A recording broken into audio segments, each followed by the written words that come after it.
Okay, welcome back to Sports Weekly MN to our listeners. I'm Duff, and with me is my brother and co-host Joe. Joe, how you guys doing this week? Doing well. How about yourself, Duff? Yeah, we're okay. Another week. I don't know, it like I know in the US like things are opening up again, but like we're still on like severe lockdown here. So nothing's open other than grocery stores. And so, and that started Boxing Day, which is the day after Christmas. So that's over 2 full months now of just keeping everything closed forever and ever. Um, So you so can you could go pick something up at a restaurant, right? Like you could order takeout. you can order takeout. Yep. Yeah.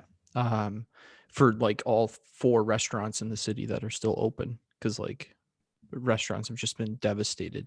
Uh, So do they pay anybody? Like they just shut this stuff down. Do they compensate them? Yeah, okay. So the Canadian government has what they call Canada Emergency Response Benefit, CERB, and that's like 2000 I think it's $2,000 a month. That's to a person, okay? So that actually it works out okay for like the people who used to be the cooks and the waitresses in the restaurant. So they're like kind of okay if Mhm. but I mean Toronto's an expensive city. $2,000 a month doesn't get you very far. Um so there's pain there for the employees, but like they're getting something and they're being taken care of at least to some level. Plus they get health care because we're in Canada. Um and so like that's okay. But the business owners, they just they have no income. And like when you like the Canada Emergency Response Benefit is only for employees. So if you're the business owner, you get nothing. That makes no Um, sense. yeah, I think there used to be a program where they would like pay your electric bill. It's like, oh, okay, thanks for the penny. You're short 99 cents, you know? So business owners are in a severe position because they literally have no income and there's no mechanism to support them. That's what I just don't understand about any of this. It's the same way in the United States. Like, okay, you order these shutdowns and then you do nothing to help them. Yep. Yep. I mean, so here at least the Doesn't employees make are any being sense. helped, but not the business owners. Like it's everybody's going to go out of business. Everybody has gone out of business. Um, the really crazy thing is there are still new restaurants being opened. We have like Toronto has like a bunch of big blog sites that are like, oh, this new restaurant just opened, and then they talk about it, and it's like, who's opening a restaurant? Like you can't even open it. Like I opened a restaurant and now we're shut down. Like I don't know. But yeah, we could order food and have it delivered. I Hmm. think they don't even do takeout. Like you physically cannot go into the place, so they might have like a curbside thing, Yeah. in freezing cold weather. I don't know. For a while, Anyway, that's kind of how a lot of Minnesota businesses were doing it. Like you would just call and say, I'm here, and they'd bring it out to you. yeah, okay, okay, yeah. I think that's maybe how it goes here. I don't know. We never eat at restaurants, so Hmm. um, I mean, we that was even before the pandemic. We just never really went out to eat. So, um, yeah. Anyway, so yeah, I was like, um, well, up until Christmas, things had kind of been okay because like stuff was open and schools were open. So we'd drop Will off at school and then I would take Owen to the playground. So get a lot of walking in, run around on the playground, all that. But then at Christmas break, then everything closed. There was no school, but Will had online school. So I couldn't take Owen to the playground. Owen has not been to, wasn't in, didn't go to a playground for months because I constantly had to be helping Will on Zoom and do the homeschool thing.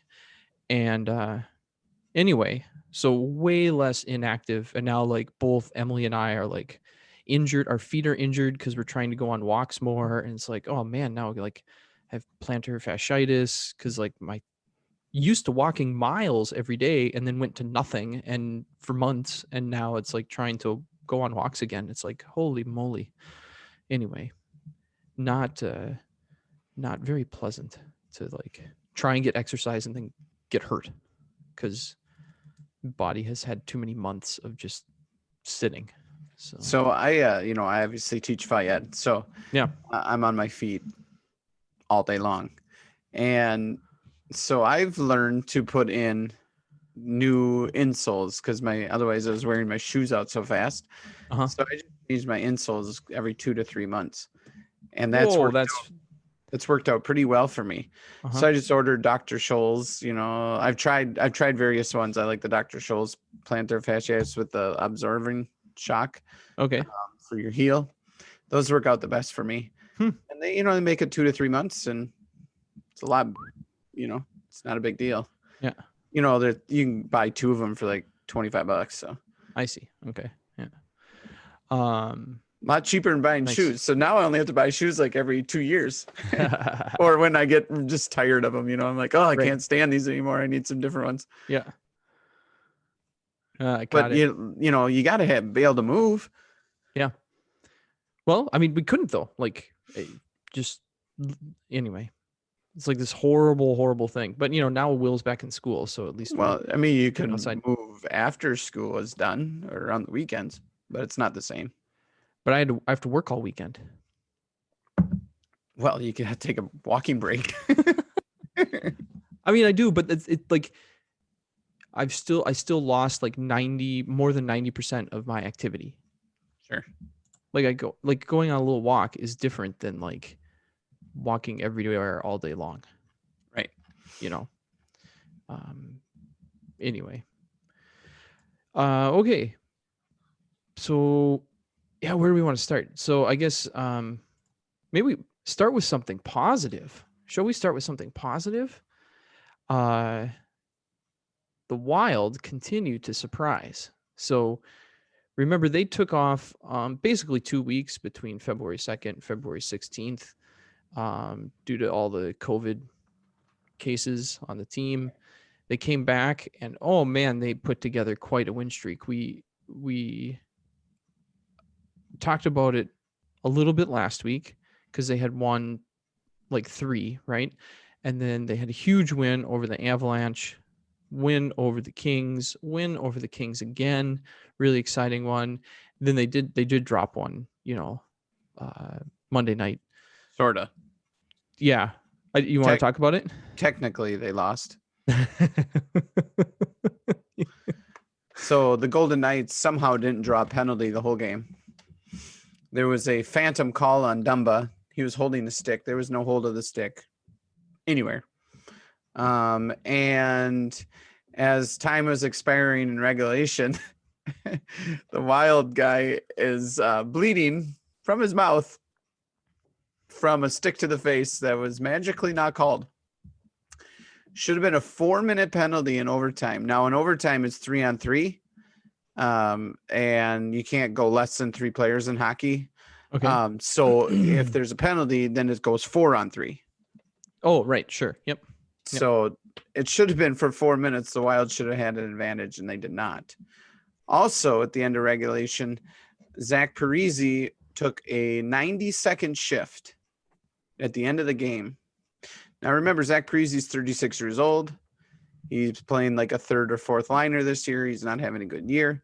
He tried to get one of his teammates a hat trick because he had 2 goals and then chose to stay on instead of getting off the ice. So he took a super long shift. Usually shifts are 45 seconds, unless you're just bottled up and you can't do anything about it. Well, that wasn't the case. He should have gotten off and he didn't.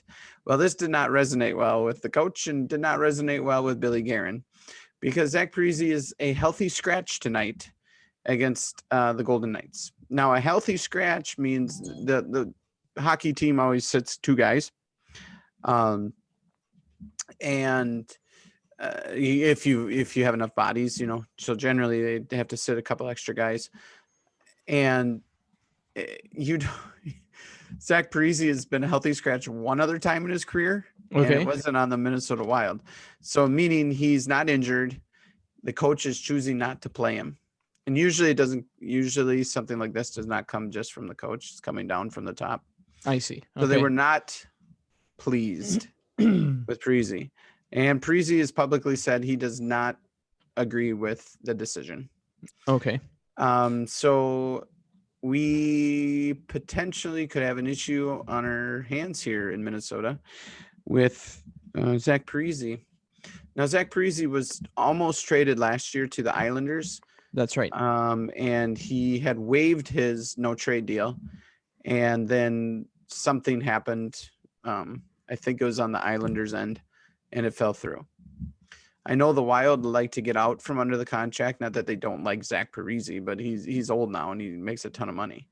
So basically, to get rid of him, you're going to have to attach a draft pick or a young player, Right. which, hey, at this point in Billy Guerin, I trust, right? Certainly turn this team into something good. Plus, Dean Evenson is a good coach. Right. We'll see what happens. It could be a big deal. Right. Yep. Zach Parisi, St. Paul native. It may sort of force them to kind of deal with that again this year. Yeah. So anyway, I would say I've been pleasantly surprised by the Wild, and like they're winning.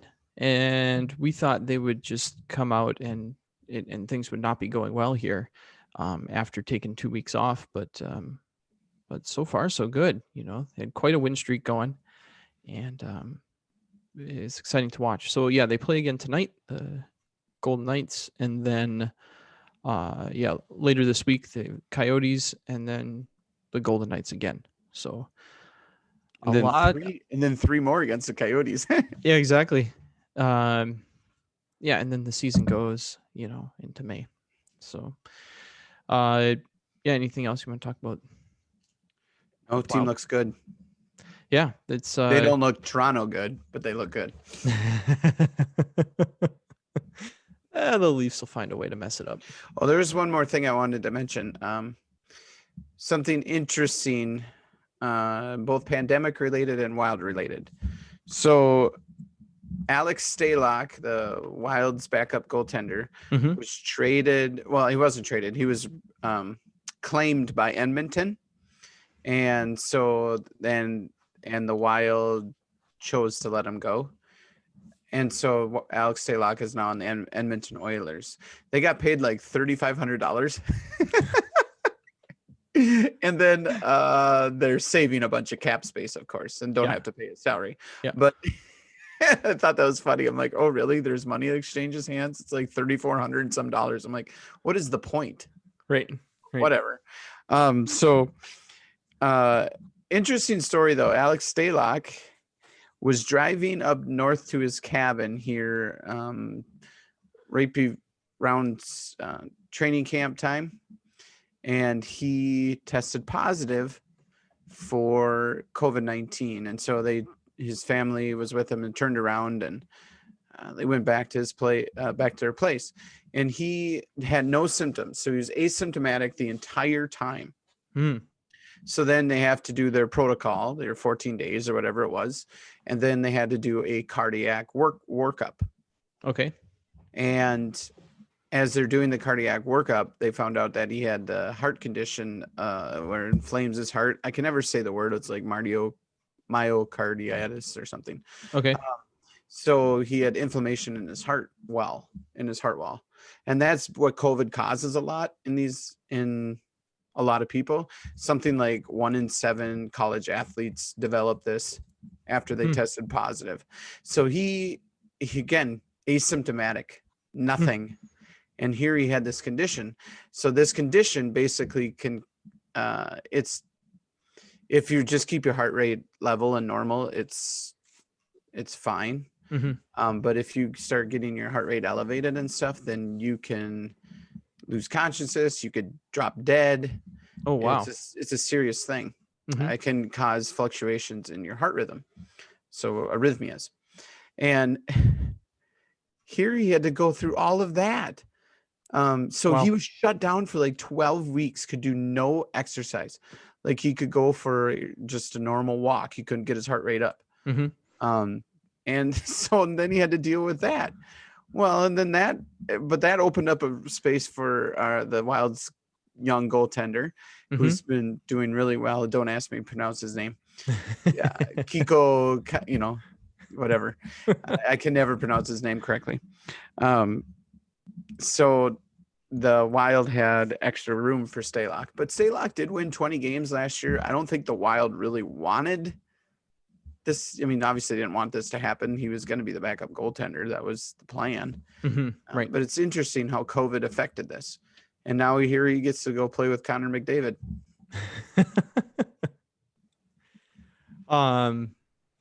Yeah, that's interesting. For a less enjoyable experience, we can switch to basketball.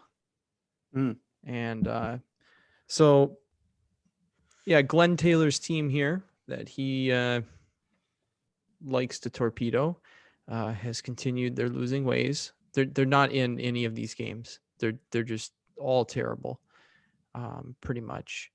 So, yeah, I guess they played last Wednesday, like when we were recording, and then Saturday and Sunday, and they're all bad. Well, they're keeping things tight with the Hornets here, but that'll change. I read shortly. something like Cat in his last 32 games is like 2-30. No, last 34 games. Last 34 games, he's 4-30. Could you imagine? I mean, they certainly didn't win with him not in the lineup. Yeah, exactly. So, gosh, what is going on? How can we be that? How can the Timberwolves be that bad? It's really terrible. So I don't know. I mean, it's not really worth watching. They're so bad. The outcome is like predetermined. So yeah, the Hornets are basically a 500 team. They're 16-18. The worst in the East is the Pistons at 9-25. And as usual, the East looks pathetic. Right. I mean, look at that. There's 4 teams above 500, and the Celtics are 18-17. That's right. Yep. I think the Bucks are probably better than their record. You would think the Nets would be, but maybe it takes some adjustment. There is only one basketball. Right. They have to play defense. But they can certainly score. Yep. And the 76ers, obviously, they have Embiid. And then the West is a different story. Man, those Jazz are just awesome. I mean, half the conference is above 500, more than half. Look at that. And it's always this way. 10 teams above 500. For years. Yeah. And the Mavericks are better than 17-16. Yeah. Yep. They're a better team than that. Yep. And our Timberwolves, 7-28, 200. Maybe we'll keep that top 3 pick. Hey, Cunningham would look good on this team. Who is Cunningham? I don't know who this plays for Oklahoma State. He's point guard. Okay. Yep. So yeah, really terrible. 4-12 at home, 3-16 away, 1-9 in the last 10 games. They've got 8-game losing streak going. Why are we looking at this? I don't know. This is just depressing. Done with that. Look, don't watch the Wolves. But I'd rather watch the Wolves than the Gophers right now. Gophers men's basketball. Remember, the men's Gopher basketball team has beaten Michigan, who's ranked number 2 in the nation, has beaten Iowa, who's ranked number 5 in the nation, has beaten Ohio State, who's ranked in the top 10, lost both games to Illinois, who actually just beat Michigan, and they were ranked number 4th, has beat Purdue, who's ranked in the top 25, has all these great wins, and got destroyed by Nebraska, is getting steamrolled by Penn State tonight. Basically, Pitino has been told that he is out as Gopher head coach after the year. Yep. He is gone, and there will be a new Gopher men's head coach. So there is that to look forward to as well. So way to go basketball this year. I don't think the Gophers obviously the Gophers aren't making the NCAA tournament, which is just ridiculous. Considering their They were start, a it's top ridiculous. 10 team. Yeah. And they deserve to be in the top 10. And then you just lose every game. Like, sorry, if you lose every game, you're not going to be in the tournament. I just don't understand. How can you beat all those great teams and be horrible at the same time? It's lack of coaching. Yeah. It's more than that, but that's where it starts because he recruited the players. Yeah, I think the players, like individually, there are a lot of bright spots. And look at this. I mean, Jalen Suggs, probably considered one of the top 4 picks in this coming draft, is from Minneapolis area. Mm-hmm. Chad Holmgren going out, and probably they're going to be one of the top picks in the next year's draft. So he's a senior in high school. Bloomington Jefferson or something like that. And I don't think that's right. I shouldn't have said that. But he's in Minnesota. Paige Beckers in women's hoops is from Minnesota. All these great basketball players are from Minnesota, and you keep none of them. You can't keep any of them at home. Mm-hmm. It starts at home. Minnesota's consistently produced great talent lately in the last 10 years, and you can't keep any of them home. Mm-hmm. I think that more than any sort of win-loss record is probably why he's going to be gone. The inability to recruit in-state people. So yeah, it's a problem for Gopher fans. And yeah, it's really frustrating to see a team that started off so hot just totally collapse. What's funny is when it's the other way around, when a team is horrible and then they get hot, that's like super exciting. And the crazy thing is they could end up with the same record at the end of the year, and one's considered a success and the other one's considered a failure. It's very interesting. I don't have anything else to say about basketball. I haven't actually seen many stories about the Lynx. I imagine they're like maybe making some trades or changing the roster. I think the leagues are improving themselves. Let's put it that way. They know what they're doing. Now, so here's what confused me. So last week you were a little bit upset with Glenn Taylor, and for sensible reasons. But Glenn Taylor also owns the Lynx. So my question is, like, how if he's a bad owner and dooms his basketball team, how come one team is doing well and the other team isn't? Is it just like the economics are so different? I think so. That, and he's got someone in charge of the Lynx that knows what she's doing. Okay. He pretty much just says, okay. I don't think he has any vested interest necessarily in the Lynx like he does the Timberwolves, right? Timberwolves making money, the Lynx don't make any money. Right. They're a rounding error on like an NBA contract. Yeah. Basically. Yeah. Which that's the way the league is. Yeah. Yeah, I don't know. It's funny because the WNBA has been around for like 20 years, right? And if you look at where the NBA was when it was 20 years old, also it was like a hard scrabble, low salary sort of thing. So it takes decades to build brands. And I'd be happy getting paid what the Lynx players get paid, but not when you compare it to men's basketball. That's right. Yeah. Right. Yep. Yeah, because you never compare yourself to people beneath you. You're always looking up, right? So that's sort of the natural tendency. So anyway, it's like that at women's at the U of M. Patino is probably making $2 or $3 million a year, and Lindsay, I think, is making like $400,000. Now, sign me up for $400,000 contract, but that's not comparative against Patino. Right. Definitely sign me up for a $2 or $3 million contract. You know what I mean? Right. Yeah. All right. Should we talk some Twins? Yeah. So yeah, spring training's going on. You saw a couple games, I think, right? Not Or the Twins. one game. No, Not, I thought you had them on, or maybe you were listening. not the Twins. I was listening a little bit, but no, I was watching Toronto Yankees and Yankees Blue Jays. Yep. Okay. It was just Okay. on. I was folding laundry. I'm like, hey, baseball's on. Let's watch Right. a little.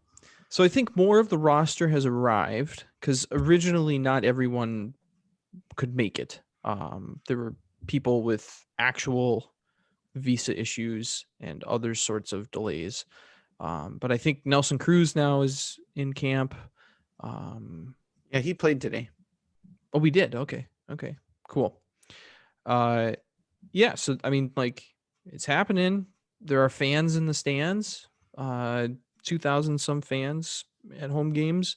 I saw some people posting on Twitter pictures of their seats and their hot dogs and beer and things like that. So it's exciting. There was one interesting article that I wanted to bring up here. This guy. Who's this guy? Royce. He wrote this interesting column. I think it was yesterday, about Sano and not being able to catch up to the fastball, and that's why you have a greater than 50% strikeout rate. Like, it's unbelievably bad how much Miguel Sano struck out last year. Like, historically bad. More than half of his at bats ended in strikeouts. Or is it at bats or plate appearances? Now I got to check this up. It's probably at bats, and he still finished with a much higher than average slugging percentage, right? Yeah, OPS. I mean, his batting average was like 200, but yeah, his overall. Because everything he hits is hard. Yeah. He was something like the second or third highest. I've got it here. Velocity. Looking on Baseball Reference, yeah, his WAR last year was 0. So he was literally the definition of a replacement player last year. Had 186 at bats, 38 hits, 13 homers. His batting average was only 204. You got to go down. But look, here's what you wanted, Joe. Here's what you wanted. Yeah. So if we go down to 2020, fielding. It was right away. Batting. Here we are, 2020. Yeah, so plate appearances. He's got 90 strikeouts. 186 at bats, 90 strikeouts. Gee, that's crazy. Look, they bolded it and italicized it. Well, it's because he led the league. Indicate player led all major leagues in strikeouts. Boy. That's one you don't really want to lead. You know, if you're Garrett Cole, sure, but not yeah. So no. Yeah. If he were a pitcher and yeah, then that would be great. But no, this is like historically bad. It's terrible. And there's no denying that. But where I think the author of this article goes wrong is he always kind of brings it back to whatever shape Miguel Sano is in. So what does he say here? We gotta go pick it apart. Royce is a little jaded, so it is what it is. Yeah, I don't know. It's not clear to me that like being overweight means you can't catch up to fastballs. Like, is there a physical mechanism there? I don't know what he didn't back that up. Yeah, okay. Sano, so this was talking about, I think 2019, was lauded exuberantly for the physical condition he appeared to report in for 2020 spring training. The huge man was down 30 pounds, blah, blah, blah. Then came the pandemic. Sano looked heavier, and then he struck out a lot. So I don't know, like, is this a known fact that if you're fat, you can't catch up to fastballs? Is that like a scientific biological mechanism? I don't think so. Like, I don't understand this point. So anyway, I found that like really irritating and misguided. I mean, it might be true. Like maybe if you're overweight, your muscle twitch, I don't know, maybe it affects some muscle fiber. I doubt it, but Didn't seem to for Ortiz. yeah, exactly. I mean, you can name a lot of sluggers who are like overweight, and so I don't know. Anyway, um, oh, here it was later in the article. I'm sorry. This is where it goes. Okay. Blah blah blah. Sano is a late starter with his swing. He's 50 to 60 pounds heavier than Donaldson, so the option of a leg kick doesn't exist. Blah blah blah. Just multiple points. It's pointing out that like Sano is like overweight and somehow trying to explain why he's striking out so much. But I don't know. I thought this was a really irritating article. I didn't like it. I mean, Well, it might be true, but then like back that up with like the biological mechanism. I don't think it's true. I think you could be overweight and still catch up to fastballs. There's certainly a lot of players, like you said, Ortiz, for example, who were like that. So I don't know. I thought that was like just a cheap shot and like shoddy reporting. good. But obviously you want to see guys in shape. Like Sounds like a lot of what Royce puts out there sometimes. So. garbage. Yeah. Well, he's got a ready column. So Well, he might not be wrong. no, but I mean, like back it up. up with something, not just like, oh, he's overweight and Yeah, he's a columnist. and he strikes out a lot. He's not the beat writer. Yeah. So anyway, I hope that this season goes better for Sano. I hope they've got some sort of plan to have him stop striking out so darn much. Well, that's what I don't understand. What are the Twins doing about it? Oh, he's overweight. Hire him a chef and a trainer. Right. This isn't rocket science. And if he doesn't follow it, you cut him. Right. What is so hard? Oh, they've invested some money. We'll invest a little bit more. Mm-hmm. I mean, I'm so sick of the excuses, right? You have all this money invested in him. You have all this time invested in him. Then get him a chef and get him some trainers and say, I'm sorry, this year you're going to go room with Nelson Cruz. Right. And if he still doesn't do it, well, then, okay, you exhausted your ways to help him, and then you move on from him. Mm-hmm. Yep. There's a lot of people that can play first base. Lots of people, and they don't cost very much.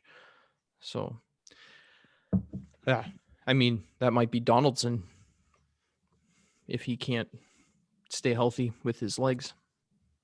Yeah. Hate to see that, but it's an option. There's not a ton of movement at third base either. You got to come in pretty much, but that's about it. That's right. Yep. He should be able to stay healthy at third base. Some left and right, but oh yeah. Not as much. By the way, did Simmons make it to camp now? Andrelton Simmons, because he was not at camp for a while. I don't know. Okay.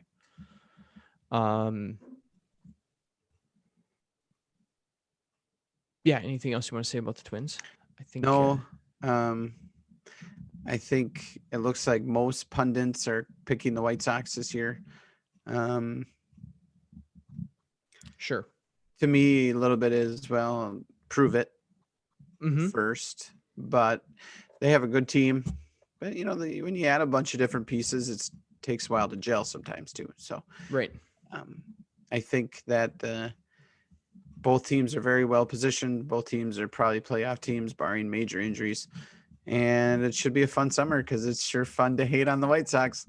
I like having that rivalry.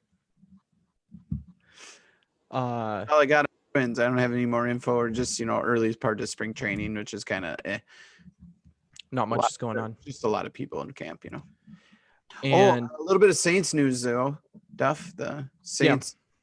Yeah. Do you want to talk about that? I can bring up the article. And really, it's not Saint news. It's the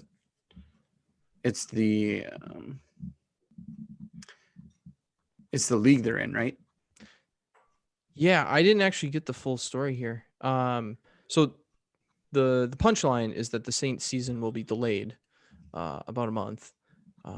So it was scheduled to start in early April. Do they have it here? Yeah, April 6th. And now they moved it to May 4th. Now, does this mean that Kucherov is on the Twins? So that's a really good question. Or do they send him to AA? I think they just have it as like an alternate site again, and so they're just practicing. I don't know. Because the service time depends on the major league schedule, not on the minor league schedule. The whole reason to stash Kirilov at AAA is to protect his year of service time. I know that. Yeah. So, but he has to play.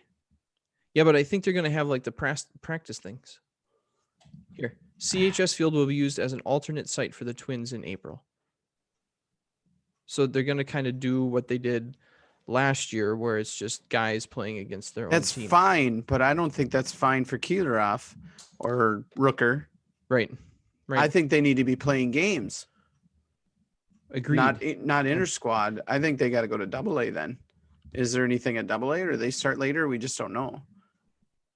I don't know. I don't know either. I would think I'd want those guys getting bats in games. Yeah. That is a great question. And I haven't seen that come through on Twitter or anything. No, and this just came out today. We don't know yet. Yeah, that's a great question though. It's like, where would they put Kucherov and I would these think guys? both. I think both of those guys. But I think both, even potentially Larnack. Because that's a whole month of games that they could be playing. What's his face in the infield? Royce Lewis is hurt. Who starts with an H. Starts with an H. He's really good infielder, defenseman. Somebody like him. These guys, they need to be playing games, not inter-squad practices. Right. Yeah. So I was a little surprised by this today. I was surprised. Maybe I shouldn't have been, but I was. Yeah, it was a little confusing. Yeah, I mean, they just said because of COVID, but like, what does it really accomplish? I don't know. I guess. I think a lot of people probably at least have one vaccinated shot by then. Or maybe they'll get them the Johnson & Johnson vaccine, so they just have to do the one shot. Maybe. Yeah, I don't know. I don't know either.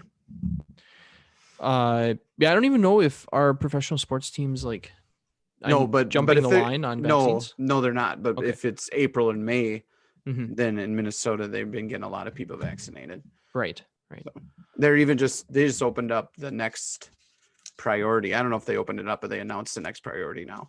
Like type 1 diabetes can now get it, or will be able to get it. No matter how old you are. Yeah. And different things. Well, and type 1, it's probably not, no matter how old when you are, you probably have to be above 18. But I see. Yep. Before it was type 2, which of course is later onset. Right. Okay. Are you ready for trivia? Yes, let's go. Okay. I've got some rapid fire ones. So it's naming obscure professional sports teams. Are you ready? Probably not. Who are the Minnesota Whitecaps? It's a hockey team. Yeah, it's a professional. It's a women's hockey team. Professional women's hockey team in Minnesota. In Minnesota. So there's the National Women's Hockey League. It's just like the NBA is the Wolves and the WNBA is the Lynx. Yep. NHL has this men, and then there's National Women's Hockey League. So that's Whitecaps. Okay, so who's the Minnesota Wind Chill? No idea. This is a disc hockey league. Awesome. So and those are both active professional teams. Now there's a few others which have been dissolved. Are you ready for this? So the Minnesota Arctic Blast.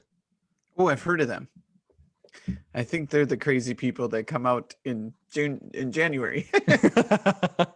I have no idea, but I have heard of them. They were a professional roller hockey team. And they played at Target Center cool. in like the early 90s. Okay, you'll get this one, I think. Minnesota Thunder. It was soccer. Yep. Minnesota Lightning. Basketball. Nope, this was also soccer. Okay. So it was professional women's soccer. Okay, two more. Minnesota Vixen.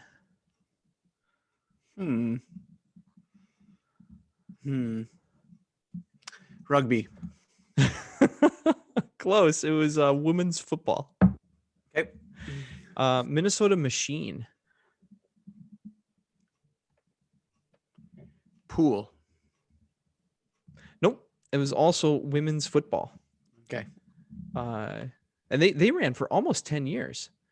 If you say so. yeah. They were the Vixen, and then they like changed their names. Okay. Trick question. Got me. Anyway, I did not do very well. I only got 2. The only one I would have gotten was Thunder. So that's all I have. But yeah, so the Whitecaps and the Wind Chill are both active professional sports teams. I suppose we should be covering them on this podcast. We would probably be the only podcasters to be covering those two teams. There you go. And all 3 of their fans could, become 3 more of our fans and double our listener base. Sounds good. Well, anyway, all right. Hey, nice work. You got 2. That was good. Yeah, there you go. Anything else, Joe? I don't have anything. Just looking forward to not watching the Wild, not watching the Twins, and not watching. Well, I wouldn't watch the Wolves anyway. Fox Sports. Oh, there was a bit of Vikings news. Kyle Rudolph. Yeah. Farewell. Yep. So long. Too bad. But yeah, obviously. Not surprising. Get used to it. I think Barr is probably going to be gone too. So that's going to hurt more. Because he's been just an anchor. Yeah, and we don't have the replacements for him like we do for, Irv Smith's a good player. That's right. Yep. So I don't know. Maybe they step up with Barr. And I don't know. He's always hurt, so I wouldn't. Yeah, it's a hard call. I'd move on. All right. Well, okay, guys, remember, if you haven't started your plants yet, get them started. And remember to be kind, grow your own food, and John 3:16.